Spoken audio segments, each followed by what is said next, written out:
Lucas, capítulo 6, do versículo 27 ao 36, nos diz assim: Digo-vos, porém, a vós outros que me ouvis, amai os vossos inimigos, fazei o bem aos que vos odeiam, bendizei aos que vos maldizem, orai pelo que vos caluniam.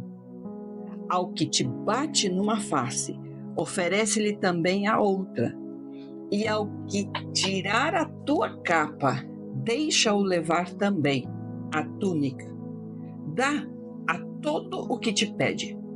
E se alguém levar o que é teu, não entres em demanda. Como quereis que os homens vos façam, assim fazei-o vós também a eles. Se amais os que vos amam, qual é a vossa recompensa? Porque até os pecadores amam aos que os amam. Se fizerdes o bem aos que vos fazem o bem, qual é a vossa recompensa? Até os pecadores fazem isso. E se emprestais àqueles de quem esperais receber, qual é a vossa recompensa? Também os pecadores emprestam aos pecadores para receberem outro tanto. Amai, porém, os vossos inimigos, fazei o bem e emprestai, sem esperar nenhuma paga. Será grande o vosso galardão, e sereis filhos do Altíssimo, pois ele é benigno até para com os ingratos e maus. Sede misericordiosos, como também é misericordioso vosso Pai.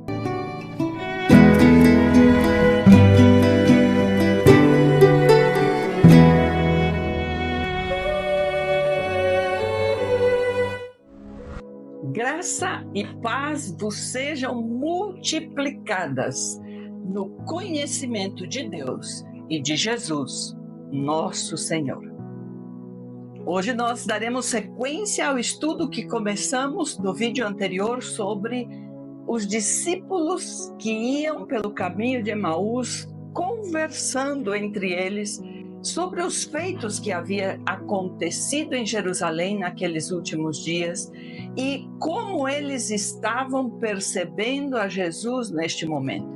Explicávamos que haviam dois eventos milagrosos de forma poderosa, aonde Deus, de uma forma sobrenatural, livrou a Israel das garras de estar debaixo de escravidão, de estar em trabalhos pesados e sendo subjugados por governos de outras nações que transformavam eles nos seus servidores.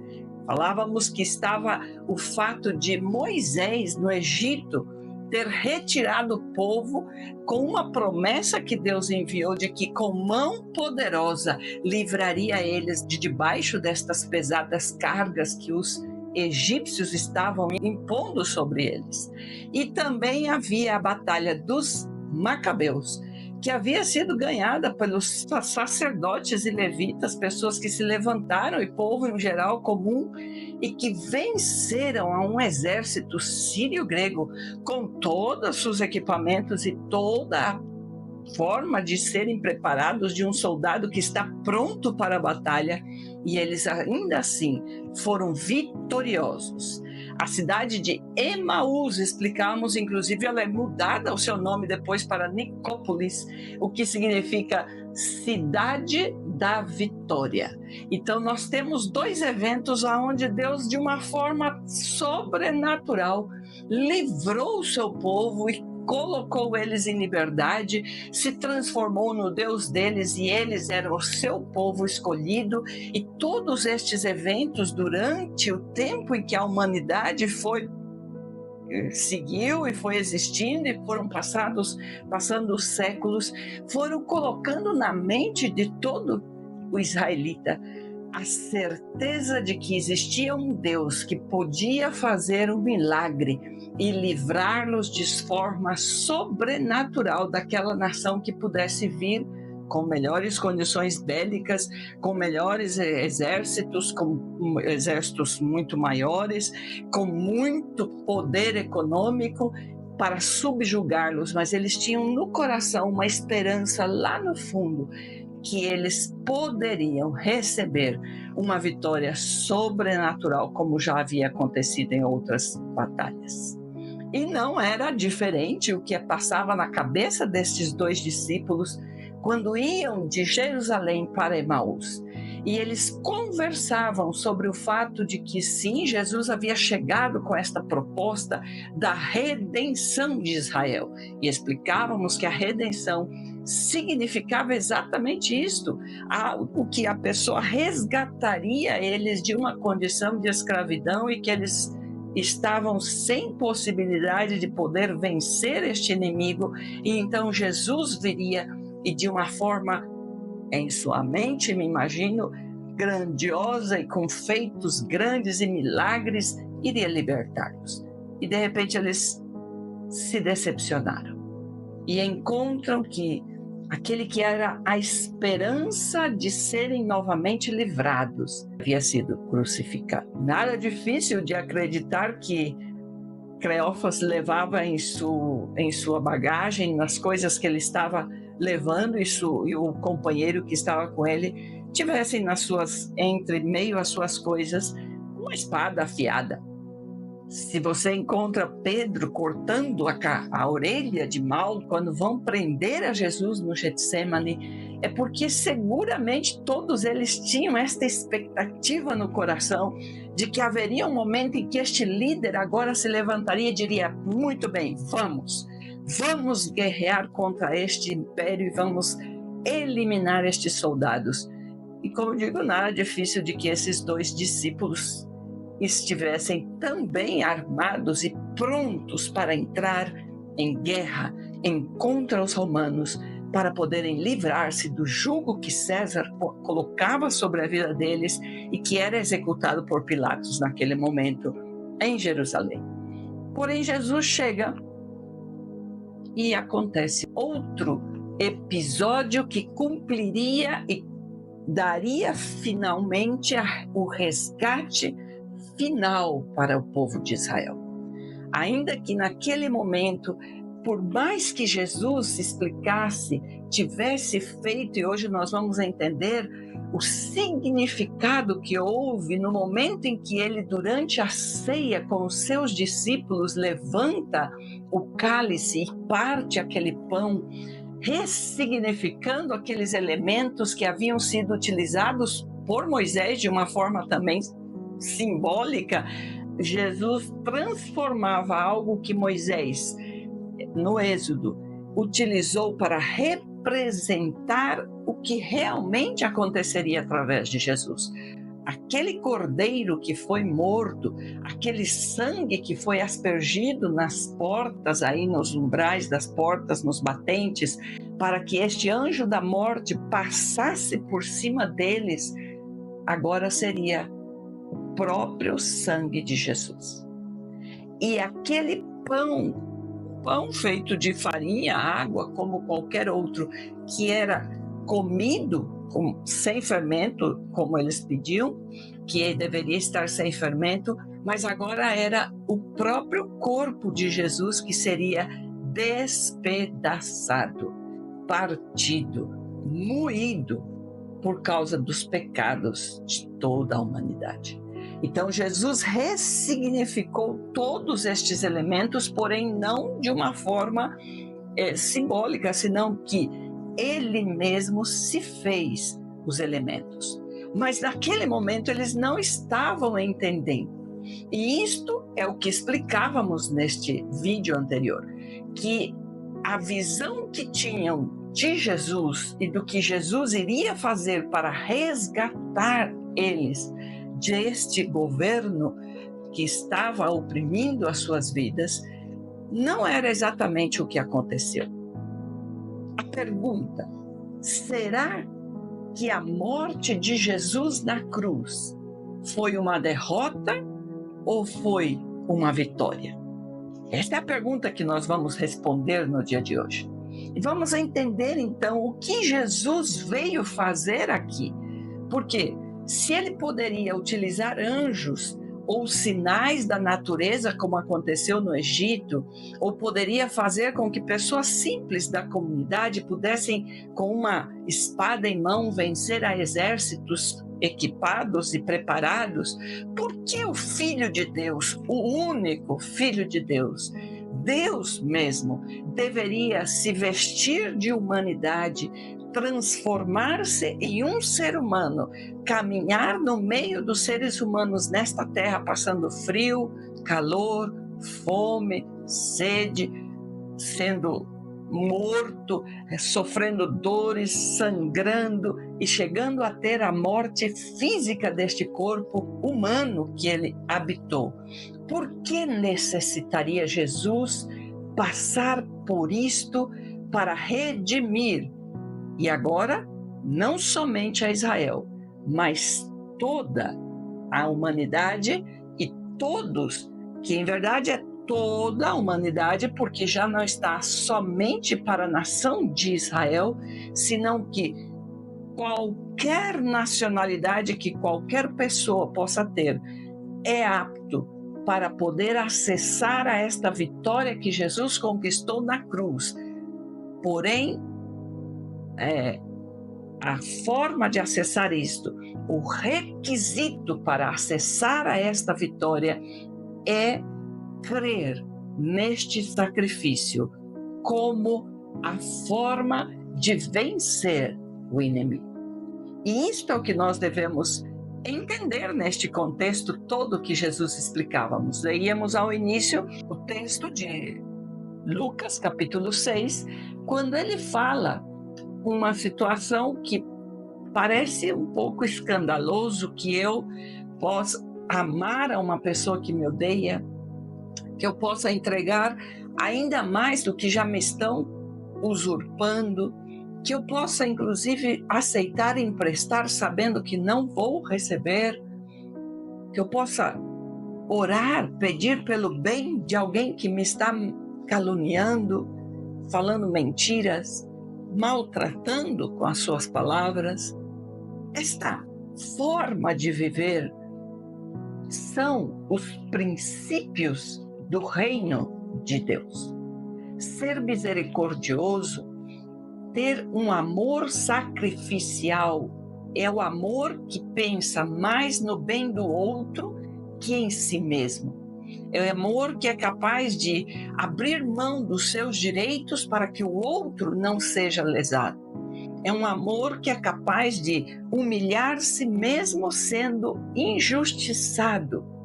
É um amor que é capaz de expressar amor, consideração, cuidado por alguém que somente te fere, te faz sofrer e coloca situações difíceis e impõe escravidão e serviço sobre a sua vida. Estes são os princípios do reino de Deus. E é por isto que Jesus teve que se transformar em homem e vestir-se de humanidade e, representando Deus, Pai, o Filho e o Espírito, estar no meio do povo deste homem que ele formou, sabendo inclusive que passaria tudo o que passou, mas agora entra Jesus na história da humanidade, do ser humano, para mostrar este caminho, como cumprir os princípios do reino de Deus, mesmo estando nesta carne humana. Porque necessitamos cumprir estes princípios para que possamos ser feitos, como ele diz aí no final, no versículo 36, aqui do versículo 6 de Lucas, ele diz: sede misericordiosos, como também é misericordioso vosso Pai. E ele diz que se nós fizermos todas estas coisas que ele está determinando como fossem os princípios do seu reino, nós seríamos chamados filhos de Deus. Isto é o que nós devemos entender, que existe uma forma distinta que será escandalosa, que chamará atenção, que provocará raiva que provocará, sim, do reino do mal e dos inimigos da nossa alma, os mesmos demônios se levantarão em contra de você. Quando você atue desta forma, quando você faça e cumpra estes princípios, você receberá inimizade, você receberá, sim, atitudes que são de confronto, de rejeição, e explicávamos, assim como Jesus foi interpretado como alguém que foi um fracassado e que falhou por haver amado aqueles que estavam fazendo mal a ele, todo cristão passará por situações similares, aonde por você não cobrar o seu direito, você será tomado como se você fosse burro. Por você não se vingar quando a oportunidade, inclusive, chegue à sua mão de vingar-se daquele que fez um mal para você, vão dizer que você é uma pessoa idiota. Como você não está se vingando? Você é muito burro, você não sabe viver, você tem a condição de ser uma pessoa que pode ter muitos bens, mas por não querer mentir, por não estar subornando, você não está tendo os recursos que poderia ter. Você está pobre porque você não sabe fazer as coisas como deveria, e existem muitas críticas que podem vir sobre a sua vida no momento em que você decida amar sacrificialmente, sacrificando o seu bem para entregar o bem a talvez o seu pai que necessite, ou a sua mãe, ou um irmão, ou um cunhado, uma cunhada, ou um sobrinho, ou uma pessoa, inclusive, fora da sua família, mas pelo fato de você fazer isto, muitos dirão que você não é uma pessoa inteligente, dirão que você não está sendo perspicaz, dirão que você não está sendo uma pessoa que aproveite as oportunidades e que por isto você é um fracassado, por isto você não tem o que poderia ter. E muitas coisas podem ser ditas para um cristão que às vezes vive uma situação de uma doença que muitas vezes podem ser terminais, ou podem ser incuráveis, ou podem trazer muita dor, ou podem trazer muito sofrimento. Estamos neste momento com um filme que está estreando, que está sendo passado aqui em Brasil, sobre uma missionária que foi golpeada em plena praia em Rio de Janeiro, enquanto ela corria, por uma pessoa doente mental. Ele rompeu o crânio e ela, em 28 dias, se recuperou e milagrosamente não ficou sem movimento e sem condições nenhuma e vegetando, por milagre. Mas existem muitas situações em que, infelizmente, não são salvos. Vivem talvez vegetando ou tendo uma vida difícil. E há muitas perguntas sobre por que o mal sobre pessoas que fazem o bem. E a grande resposta está sobre Jesus. Jesus não fez absolutamente nenhum mal. E ele recebeu todo o mal, toda a vingança, todo o castigo, e pagou por todos os erros da raça humana.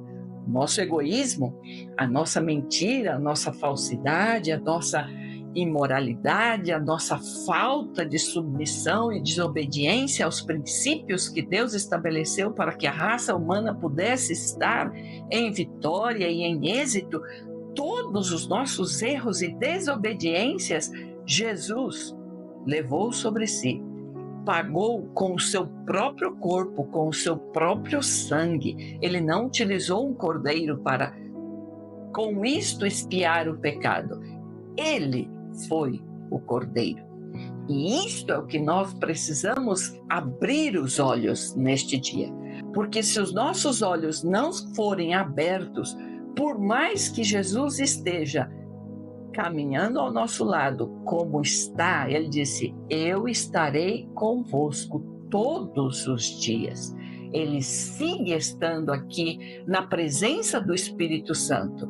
Chegará um dia, sim, que já não estaremos aqui, já não estará o Espírito Santo, mas este é o tempo da riqueza de bondade, misericórdia, longanimidade, paciência de Deus por esperar que nós possamos ter um arrependimento genuíno, total, sério, e possamos tomar esta decisão de mudar, de proceder, de caminhar debaixo destes princípios e aprender a ter este amor sacrificial, para que sejamos encontrados como cristãos, pequenos cristos, que sejamos capazes de fazer como Cristo fez.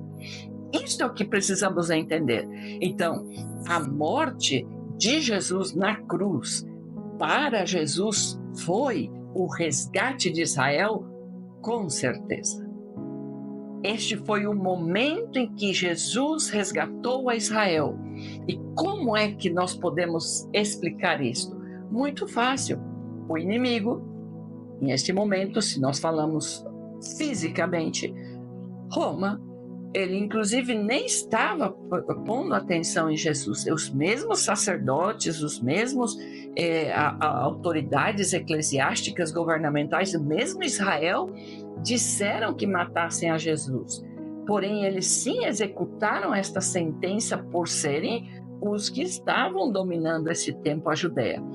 Estes inimigos, ao matar a Jesus, todos poderiam dizer, eles como governantes diriam, bom, resolvido o problema dessa confusão em meio desse povo, já voltemos a uma vida normal, vamos trabalhar, vocês nos pagam os impostos e se acabou. Os que estavam no templo, os maiorais, os que eram do Sinédrio, os que estavam aí, não?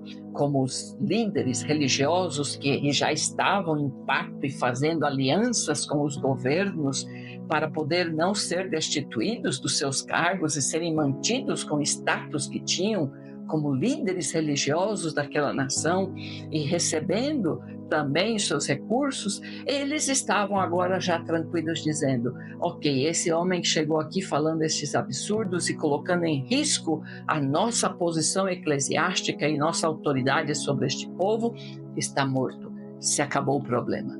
E o povo que esperava que Jesus tivesse a condição de, através dele, resolver esta opressão e até mesmo entre eles como judeus, que estavam o povo e os que estavam em posição de autoridade e que havia esta pugna, que o povo se sentia assim, roubado nos impostos, oprimido por não poderem estar no templo e fazer as coisas como deveriam ser, se sentiam de alguma forma rejeitados, desprovidos de qualquer pessoa que se importasse pela necessidade do mais pobre.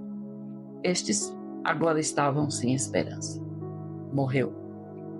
Já não há esta pessoa que poderia ser aquele que traria a nossa vitória. E faria com que esses líderes pensem mais em nós, que nos seus bens, que no que eles têm de recursos ou no que eles têm de vantagens com o próprio governo romano por aceitar estas leis injustas sobre nós. Coisas que nós dizemos no início do vídeo anterior, creio que este tema nunca foi tão atual.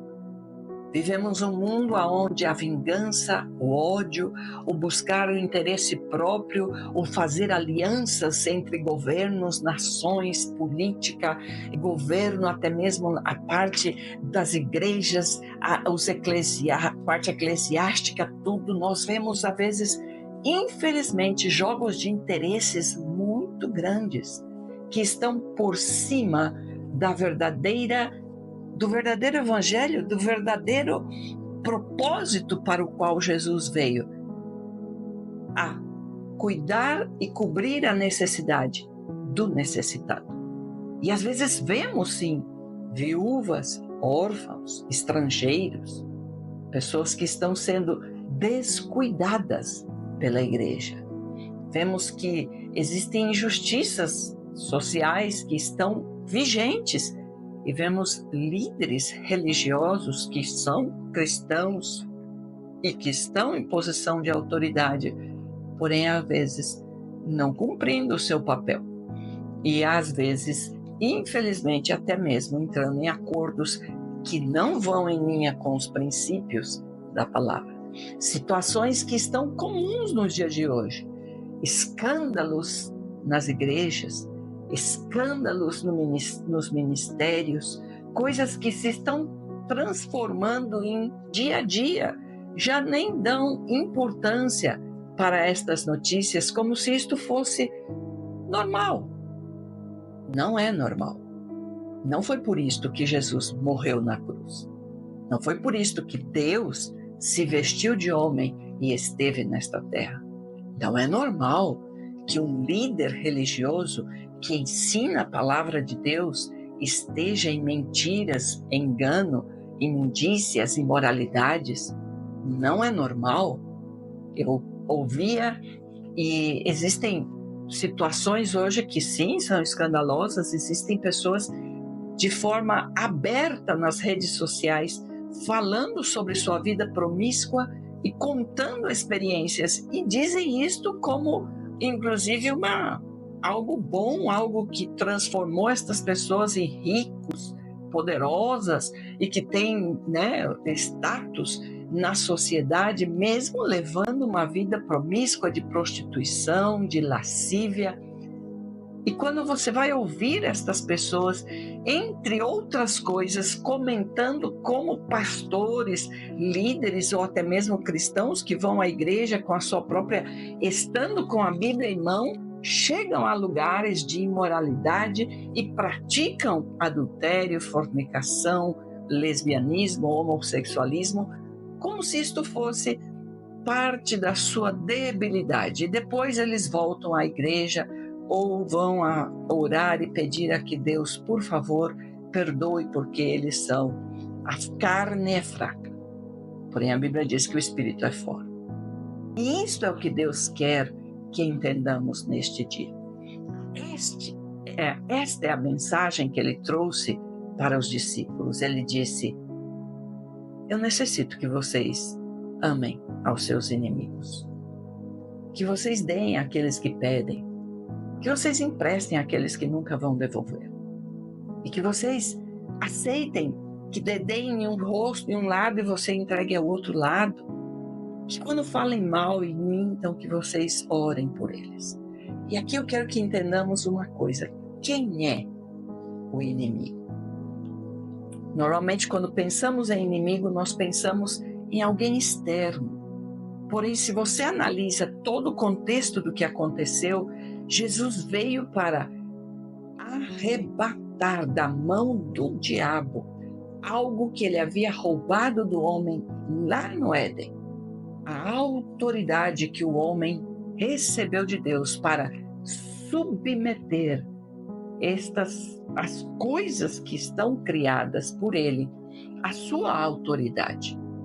E uma das coisas que é mais difícil, que talvez isto nós nos esquecemos, e que foi o grande falho de Adão e Eva no Éden, é porque o homem deveria submeter a sua própria vontade.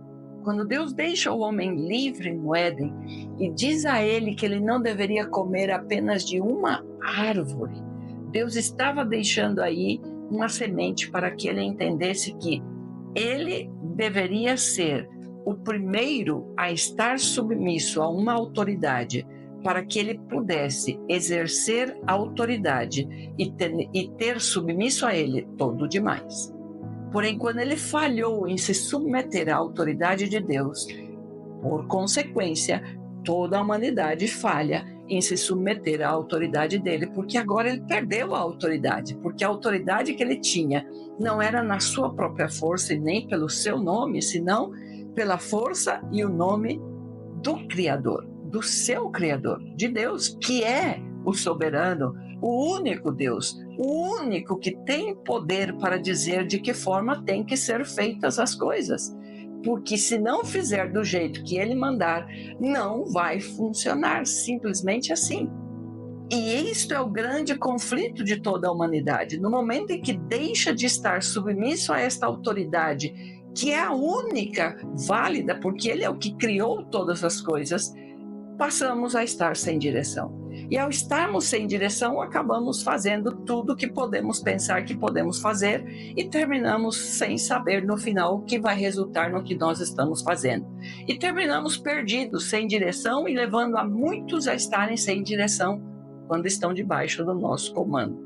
E terminamos a vida achando que, bom, se eu fiz tudo o que eu quis, consegui inclusive ter dinheiro, ter posses, ter as orgias e as festas e as viagens e tudo que eu desejei nesta terra, eu sou bem, vivi bem, não importa, agora eu posso morrer porque eu já desfrutei de tudo. Quantas vezes você encontra as pessoas que já são maiores dizendo, eu já estou pronto para morrer, e quando você vai ver por que ele diz que está pronto para morrer, é porque ele já viu os filhos crescerem, já viu os netos até se formarem na universidade, ou já viu netos se casarem, alguns já estão com filhos.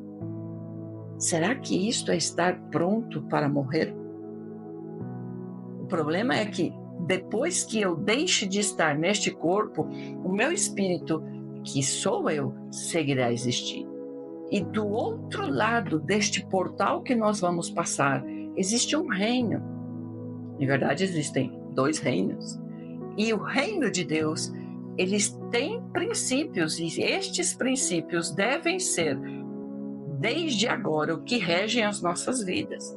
Então, no momento em que eu não aprendi, estando aqui neste corpo, a me reger segundo estes princípios, inevitavelmente, do outro lado, eu não poderei entrar no reino de Deus, porque Deus jamais deixará estar no reino dele alguém que não se submeta e não obedeça os princípios que ele formou. Então, por isto, Jesus necessitava se fazer homem, viver entre nós, para estabelecer quais são os princípios de Deus para chegarmos a ser resgatados e estarmos em vitória. O contexto da história mostra que Deus utilizou, ainda que sejam as nações inimigas, para produzirem o cenário da plenitude dos tempos para que ele viesse. Se você analisa os romanos eles fizeram estradas e produziram este conceito de universalidade que não existia antes deles. Os gregos aportaram para que, através da filosofia, eles levassem o idioma grego, que hoje para nós seria uma comparação, o inglês, que é um idioma universal, naquele tempo era o grego. Então eles aportaram para que todos conhecessem esse idioma. Por quê? Porque o Novo Testamento foi escrito numa linguagem onde todos tiveram acesso, o grego. E se você vê, inclusive, os judeus, que muitos querem dizer que já, né? Não, aos judeus Deus entregou uma missão muito especial. Eles foram os encarregados, e seguem sendo, e estão, não? Mas eles, dentro de toda esta história de tanta idolatria, de tanto misticismo, de tantas coisas totalmente confundidas, eles foram os encarregados de manter a palavra de Deus. E eles sim fizeram isso. A revolta dos Macabeus permitiu que seguisse existindo a palavra. Se não fosse que estes sacerdotes não aceitassem sacrificar um porco aí no templo e deixar de cumprir os princípios que Deus estabeleceu na palavra, princípios teriam esvaído e já estariam desaparecidos, assim como outras nações. Eles deixariam de existir. Então, cada povo aportou para que o cenário da vinda de Cristo se formasse. E se você analisa as profecias que estão escritas, o que o mesmo Jesus disse, todo o cenário se está armando para a segunda vinda de Jesus. Vitorioso, sim, como rei, com trompetas tocando. Existe uma diferença muito grande da forma como Jesus veio para ser o cordeiro e ser morto, e a forma como ele virá como leão da tribo de Judá. Isso é outro tema para outro momento. Porém, entendamos que esta obra, ela passa por todo este processo. Então, Jesus se transforma em homem e ele vive o que ele está dizendo que devemos fazer. Ele foi o primeiro a cumprir todos estes princípios estando nesta terra, e quando ele entra em Jerusalém, aquele final de semana, aquela semana que seria a celebração da Páscoa, ele entra sabendo que ele seria o Cordeiro. Quando você vai à palavra, você encontra que no momento em que eles sentam para comer a ceia da Páscoa, o dia anterior, inclusive, com os seus discípulos, ele diz: eu anelava ardentemente por este momento. E isto foi para que nós entendêssemos que existia uma expectativa no coração de Jesus para aquele momento. Por quê? Porque naquele momento, Jesus faria uma ressignificação de dois elementos que foram utilizados no Êxodo para trazer consciência e revelação agora aos que começariam a crer através do sacrifício dele nesta redenção. Ele estaria redimindo a Israel, mas com a sua morte na cruz, ele foi ao inferno mesmo, ele desceu à região das trevas, aplastou a cabeça do diabo. Traumatismo craniano total ao diabo.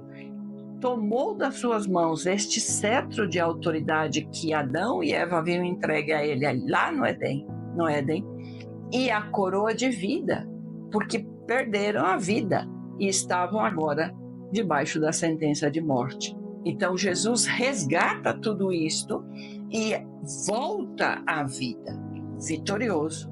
A ressurreição de Jesus desfez toda a obra de maldade.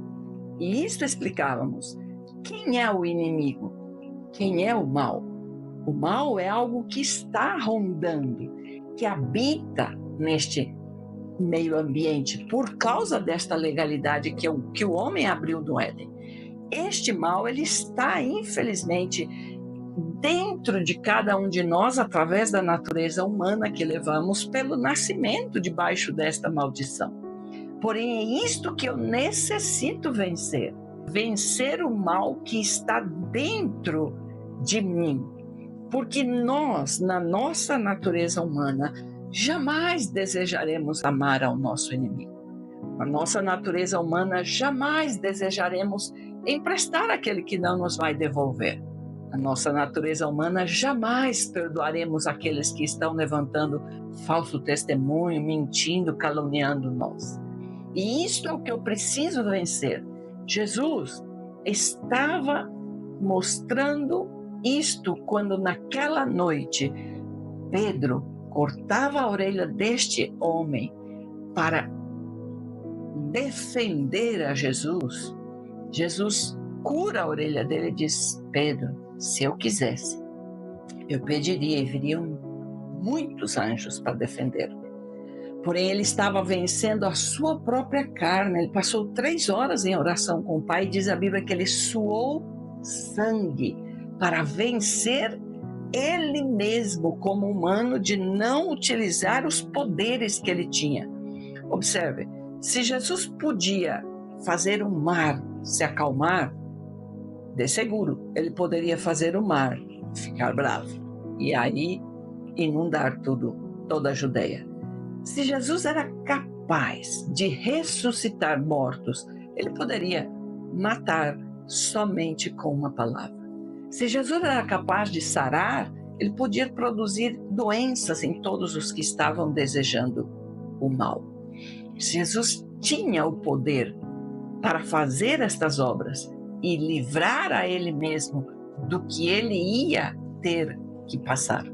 Porém, ele teve que vencer primeiramente no seu interior o seu desejo de vingança, o seu ódio, para poder ser este instrumento para conquistar a redenção, não somente de Israel. Por quê? Porque no momento em que Jesus morre naquela cruz e vence ao diabo, ele não estava livrando somente Israel dos romanos, ele estava livrando toda a humanidade, toda a raça humana de todo o pecado e da morte eterna que estava como condenação sobre suas vidas por estarem fora destes princípios que Deus ordena para os seus filhos. Então, a obra que Jesus fez através da cruz não é somente a favor dos judeus. E esta obra é uma obra universal. Para qualquer nacionalidade, você pode ter nascido em qualquer nação deste planeta. Se você crer que Jesus é o seu Senhor e o seu Salvador e crer nesta obra que Ele fez na cruz para você, você será enxertado e terá o direito de ser chamado filho de Deus. Você já não necessita nascer como um judeu para ser filho de Deus e para ser povo de Deus e Ele ser o seu Deus. E entendamos que quando ele seguiu aquela viagem com aqueles discípulos, no momento em que ele explicou todas estas profecias, explicou tudo o que havia sido dito dele, o que ele deveria sofrer, o que está em Isaías, em Zacarias, em Gênesis, tudo ele explicou aos discípulos, e eles igual estavam com os olhos cegos. Não podiam reconhecer a Jesus. Porém, quando ele chega na cidade e observe, ele faz menção de que ele vai seguir viagem, insistir, ele não, tenho que ir, e até que eles insistem, não, já é tarde, por favor, não siga a viagem. E ele acede. Isso aqui nos deixa um ensino. Jesus está aí, através do Espírito Santo. Porém, ele só vai entrar na sua casa, na sua vida, para suprir esta necessidade que você tem hoje de paz, de recursos financeiros, de resolver problemas com família, com trabalho, ou com estudo, ou com o que seja, ou com você mesmo. Ele só vai entrar a ajudar você e abrir os seus olhos para a resposta e a solução que já está pronta no momento em que você convide ele a entrar. Se você não convida Jesus para entrar, ele vai passar. A Bíblia diz que ele está à porta e bate. E aquele que abre, ele vai entrar e ceiar com ele. E aqui nós chegamos no final deste entendimento. Jesus, naquela ceia com os discípulos, antes de ser morto, o que foi que ele fez? Ele partiu o pão. É o meu corpo que vai ser dilacerado. Isto ele queria ensinar aos discípulos aquela noite e fazer eles entenderem a forma de vencermos o mal, a opressão, tudo o que está, não somente como israelitas, senão para toda a humanidade, todo aquele que creia, é através do amor sacrificial. Nós vamos vencer este mal quando nós formos capazes de fazer o bem. E a morte de Jesus produziu esta vitória.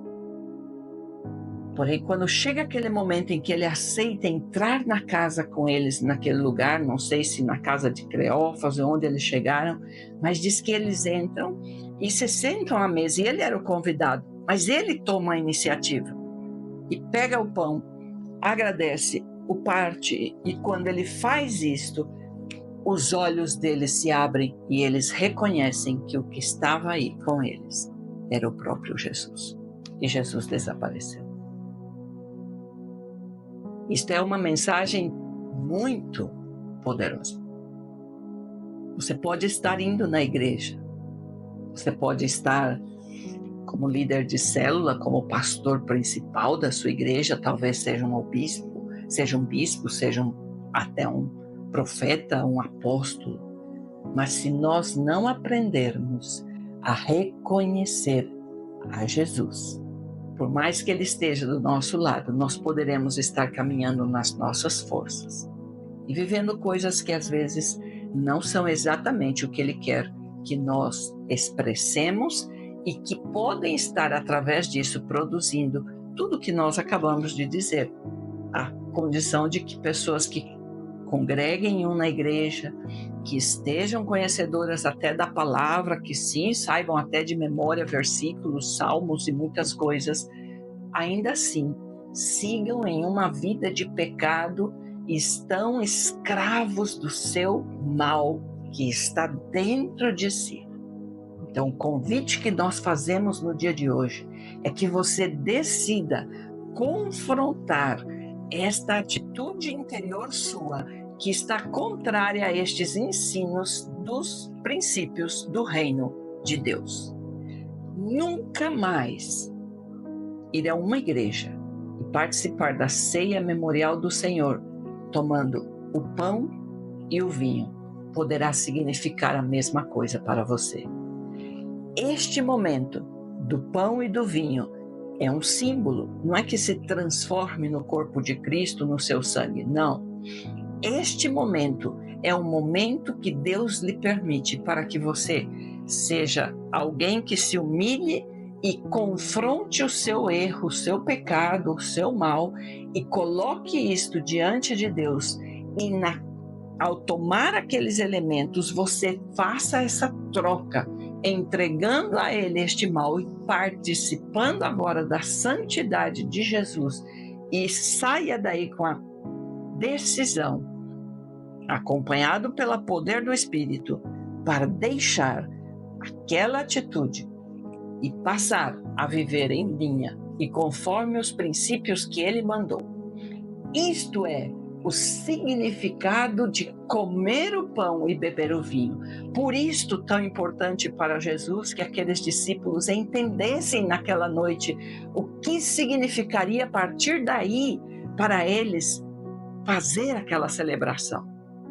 Talvez aqui você entenda melhor porque é tão ridículo vermos uma comunidade, o mundo inteiro, o planeta tão confundido, vivendo uma Páscoa com chocolatinho e coelhinho, buscando ovinho no meio dos arbustos. Pelo amor de Deus, Jesus entregou o seu próprio corpo, dilacerado foi, seu sangue foi totalmente esvaziado, ele foi ao inferno, teve que aplastar a cabeça do diabo, retirar o que ele havia roubado de direito nosso, mas ressuscitou. Jamais poderemos seguir celebrando uma Páscoa com um entendimento tão distorcido da realidade. Isto é o que Deus necessitava que aqueles discípulos entendessem aquela noite. Amanhã vão me prender, essa noite vão me prender, vão me sacrificar e eu me estou entregando, porque não é que eles tiveram que correr atrás de Jesus, buscá-lo e ele estava se escondendo. Não, ele sempre esteve no meio deles. Ele falou, estive com vocês todo o tempo, porém não era o tempo ainda de ser crucificado, mas quando chegou a hora ele falou, vamos, é chegada a minha hora. E ele se entregou para ser sacrificado e para entregar o seu corpo e o seu sangue para nos redimir e resgatar as nossas vidas, a sua e a minha, se cremos neste sacrifício. É por fé. O justo viverá por fé. E esta é a fé do justo, de crer que ainda que haja líderes políticos, governamentais, jurídicos, religiosos, injustos, fazendo as coisas diferente do que a Bíblia diz, eu vivendo situações injustas com relação a situações que deveriam ser diferentes, não perca a esperança, no seu coração deve existir esta fé, de que aquele que é a sua justiça, aquele que pagou pelo seu pecado, já te resgatou e ele não dorme, nem está cochilando. Ele está pronto para trazer a galardão, a sua bênção e a sua vitória sobre a sua vida. Creia e viva em linha com isto que você crê. Não permita que o inimigo transforme a sua vida e faça com que você passe a não viver debaixo destes princípios, tendo um coração invejoso, mentiroso, enganador, avaro, lascivo, tendo uma mente vingativa, palavras que não vão em linha com esta palavra deste amor sacrificial. Não permita que o inimigo faça isso e decida submeter-se e ser este exemplo, assim como Jesus, você também. Por quê? Porque assim como ele saiu vitorioso da morte, ressuscitou, ele vai levantar você em vitória e vai ressuscitar você no dia da sua vinda, para que você possa gozar de uma eternidade em vitória. Pode ser que existam alguns anos que você esteja passando dificuldades. Em muitas áreas podem vir as dificuldades, e aqui a resposta: porque pessoas boas vivem situações mal, porque estamos num lugar onde o mal, infelizmente, está governando muitas coisas. E a grande vitória e a redenção que Jesus produziu não é somente para este tempo.